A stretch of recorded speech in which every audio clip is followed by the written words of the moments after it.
কুমিল্লা সীমান্তে বিজিবির অভিযান, ১ কোটি টাকার বেশি মূল্যের ভারতীয় পণ্য জব্দ।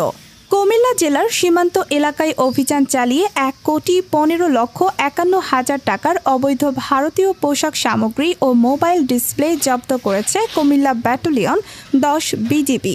বিজিবির পক্ষ থেকে জানানো হয়, ব্যাটালিয়নের সদস্যরা নিয়মিতভাবে সীমান্ত এলাকায় চোরাচালান ও আন্তঃসীমান্ত অপরাধ দমনে অভিযান পরিচালনা করে থাকে।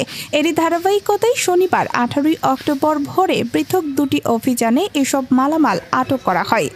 প্রথম অভিযানটি পরিচালিত হয় ভোর আনুমানিক ৪:৫০ চৌদ্দগ্রাম উপজেলার শিবের বাজার বিওপির আওতাধীন এলাকায়।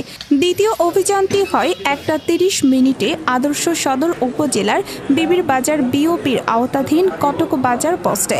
অভিযান চলাকালে সীমান্তের প্রায় ৮ কিলোমিটার অভ্যন্তরে বাংলাদেশের বুড়িচং ও পাঁচতবি এলাকায় মালিকবিহীন অবস্থায় ৩২৩ পিস ভারতীয় শাড়ি, ১৮০ পিস শাল এবং ১,৭১৪ পিস মোবাইল ডিসপ্লে উদ্ধার করা হয়। জব্দকৃত পণ্যের আনুমানিক বাজার মূল্য ১,১৫,৫১,০০০ টাকা। বিজিবি জানিয়েছে, আটককৃত পণ্যসহ বিধি মোতাবেক কাস্টমস কর্তৃপক্ষের নিকট জমা করা হবে। কুমিল্লা ব্যাটালিয়ন ১০ বিজিবি জানায়, সীমান্ত এলাকায় মাদক ও চোরাচালান প্রতিরোধে বিজিবির নিয়মিত অভিযান অব্যাহত থাকবে।